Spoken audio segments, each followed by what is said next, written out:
Hey y'all, today from the Coop, I'm going to share a book with y'all. It's an antique storybook, but it is the traditional Cinderella story. But this folktale has been told in thousands of different variants. But the story Cinderella never became really popular or well known until the Brothers Grimm wrote a version of it in 1812. But this book right here was illustrated by Ruth Ives. And the reason I love this book so much is the illustrations, because the images are they're so beautiful. You can see the position of her hands, how delicate they are, the expressions on her face. You can see the loving smile she has. You can even see the folds of Cinderella's evening gown in the pictures. I love it. But this book was published in 1954. Although she was mistreated by her stepmother and her stepsisters, Cinderella marries a prince with the help of her fairy godmother. I hope you enjoy this version of Cinderella by Evelyn and Andreas.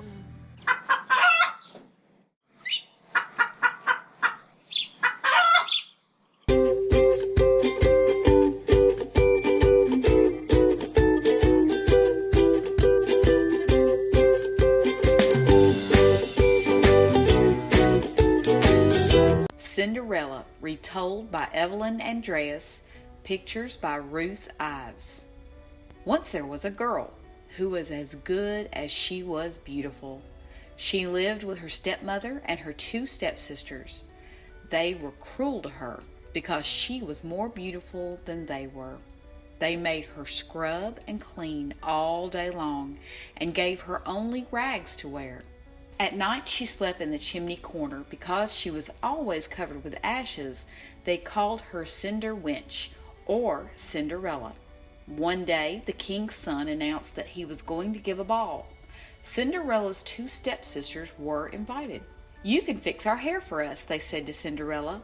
She fixed their hair in different ways and did her best to make them look beautiful. But no matter how hard she tried, Cinderella still looked more beautiful than they, even in her rags. This made the stepsisters angry.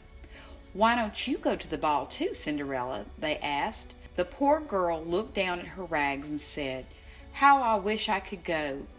Then they laughed at her and said, "Imagine a cinder wench at the prince's ball." With tears in her eyes, Cinderella watched her stepsisters get into their coach and depart for the ball. "Just this same, I wish I could go," she whispered to herself. At that moment she heard a voice behind her saying, "And so you shall, my child." Cinderella turned around, and there stood a lovely lady with a crown on her head. "I'm your fairy godmother," she said, "and I shall prepare you for the prince's ball. First, run into the garden and get me the biggest pumpkin you can find." Cinderella ran into the garden and brought back the pumpkin. The fairy waved her wand over the pumpkin. "It will change instantly into a splendid red coach with gold trimmings." "Now we need 6 horses," said the fairy godmother. "Run and fetch the mousetrap." Cinderella brought the mousetrap. There were 6 lively little mice in the trap. The fairy waved her wand, and the mice became 6 prancing white horses with tassels on their heads.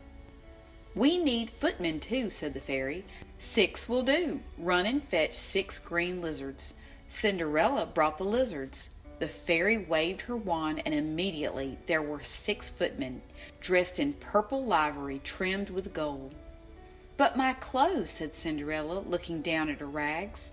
The fairy godmother laughed gently and touched Cinderella with her wand. Cinderella's rags fell off, and she was dressed in a magnificent ball gown of golden silk. There were diamonds in her hair, and on her feet twinkled 2 lovely little glass slippers. "And now, off to the ball," said the fairy. "But you must remember that the magic ends at midnight. You must be home at 12 o'clock, or you will find yourself again in rags." When Cinderella arrived at the ball, everyone whispered, "What a beautiful princess! I wonder who she is." Even the 2 stepsisters did not recognize Cinderella, but they were envious. "The prince dances with no one but her," they said to each other. Indeed, Cinderella and the prince were the handsomest couple on the dance floor, and the prince never left Cinderella's side. Cinderella was so happy that she quite forgot about the time. Suddenly, she heard the clock strike the first note of 12 midnight. Quickly, she curtsied to the prince and then fled from the room and out of the castle. Just as she was about to step into the coach, the last note of 12 sounded. The coach vanished before her eyes, and there on the ground lay a pumpkin. The mice scurried off, and the lizards crawled away in the dust. Cinderella stood there, dressed in rags again.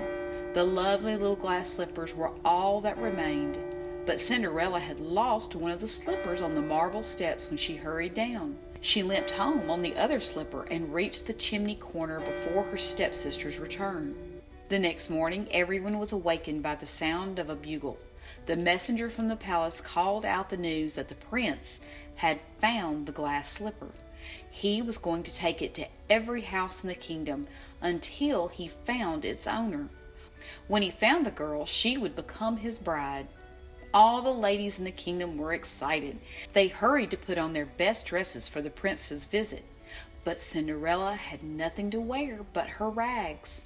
The prince went to every house looking for the beautiful girl. At last he came to Cinderella's house.